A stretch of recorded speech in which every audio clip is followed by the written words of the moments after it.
You don't arrive screaming into the world. You arrive unnoticed. The birthing pod opens with a soft, pressurized hiss, organic membranes peeling back like wet skin slipping off bone. The air is cold, smelling of ozone and sterilized metal.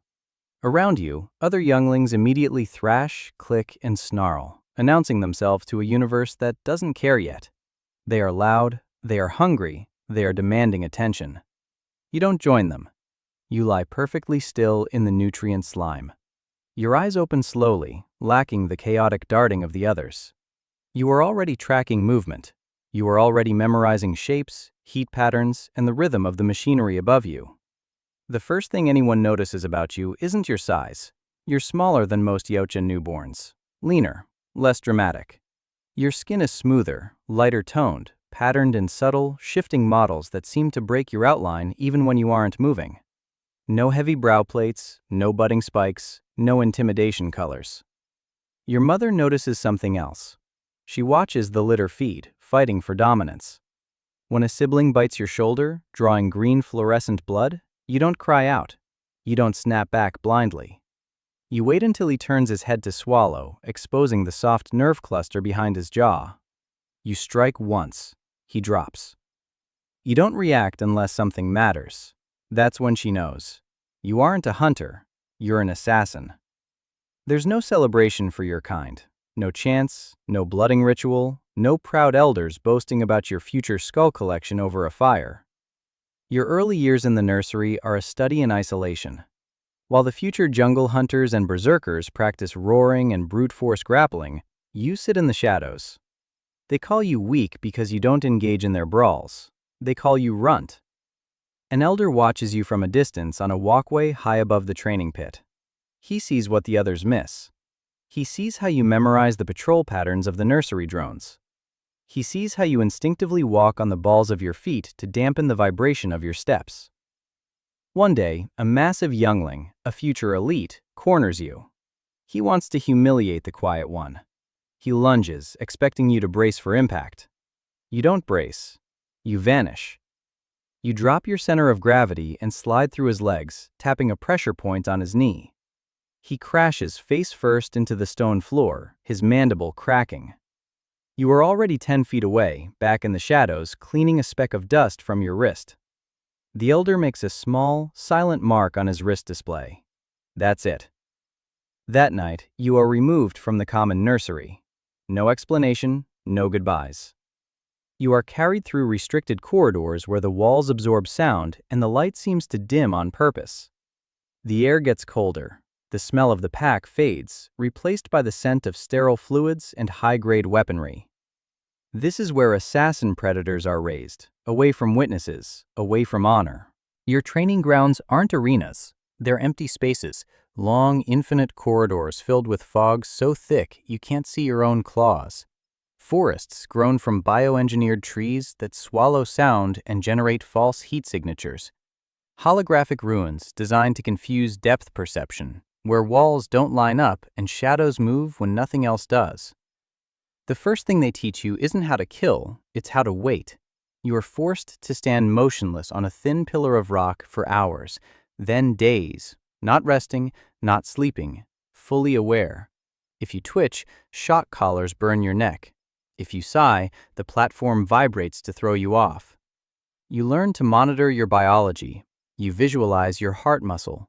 You learn to slow it down, beat by beat, until it is a sluggish, barely there rhythm. You cool your blood flow.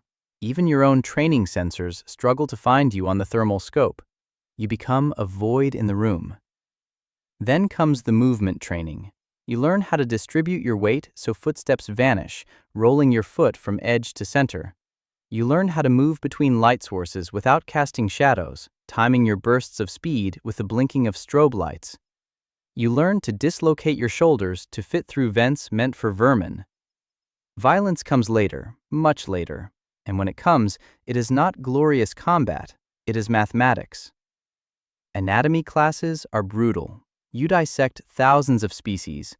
You don't learn where to hit them to hurt them, you learn where to hit them to turn them off. A needle to the brainstem, a crushed trachea, a severed spinal cord. Maximum efficiency, zero wasted caloric energy. Your first evaluation hunt doesn't involve weapons. They transport you to a feral preserve planet. They release a creature into the field, a Thanator-class beast. Fast, armored, aggressive, territorial. It's dangerous enough to kill 3 standard younglings in open combat. The instructors give you one instruction via your headset. Don't be seen. No blades, no plasma, no cloaks.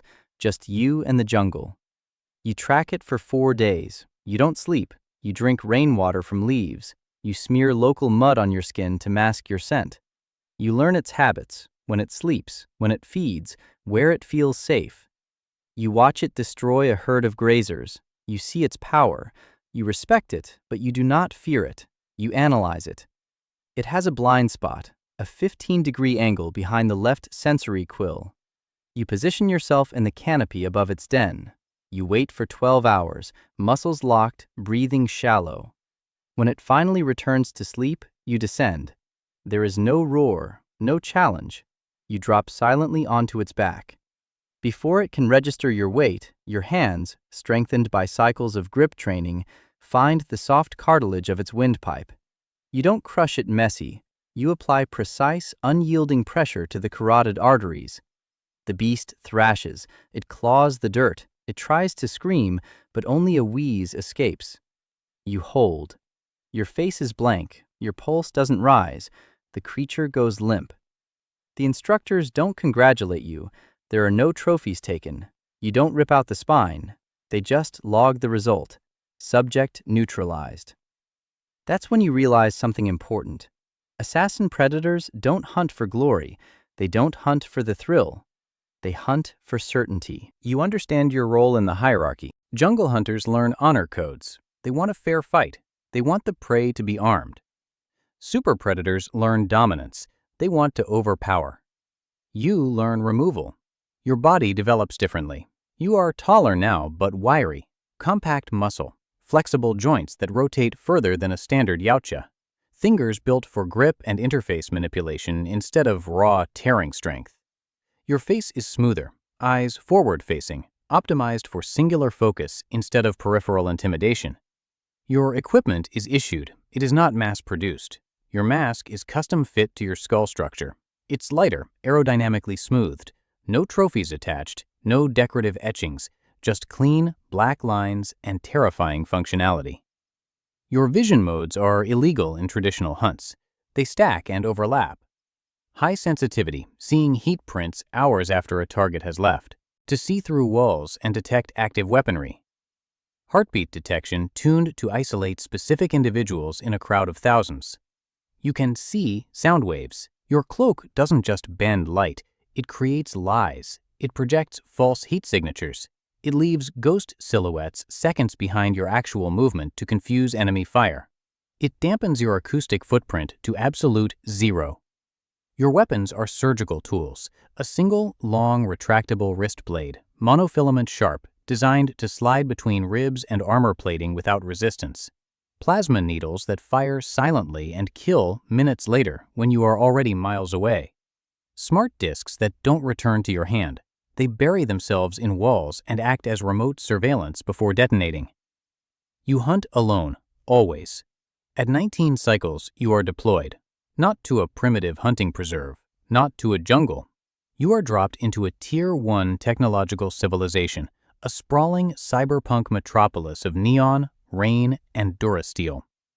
The clan doesn't want trophies here. They want a political problem solved. They want a war to end without anyone knowing who ended it. Your target is a warlord protected by private armies, automated turrets, and paranoia. He never appears in public. He never sleeps in the same bunker twice. He kills anyone he suspects of betrayal. A jungle hunter would crash through the front gate, roaring, taking on the army to get to the king. You land on a skyscraper 3 miles away. You observe for weeks. You hack into the city's grid. You learn the traffic patterns. You learn who brings his food, who cleans his quarters, which guards drink too much on duty, which ventilation fans have a 0.5-second lag in their rotation cycle. You become a myth in the city's underworld, a shadow seen in the corner of an eye. When you strike, it's during a moment of peace. The warlord is in his safest room, surrounded by 6 inches of blast glass. He is laughing at a joke. You are already inside. You bypass the sensors by matching your body temperature to the air conditioning output. You bypass the guards by walking on the ceiling. You drop behind him. The room is soundproofed. No one outside hears the wet snap of vertebrae. You don't take the head. You don't skin him. You arrange the body to look like natural causes, a sudden cardiac event, or perhaps an accident. By the time the body is found, you are already off-world, your ship breaking orbit. No alarms, no witnesses, no story. The clan calls it a flawless execution. You don't call it anything. It was just work. Back home, your name isn't displayed in the Hall of Heroes. No skulls are mounted on the wall in your memory. No bones are kept. No mask is returned to the family.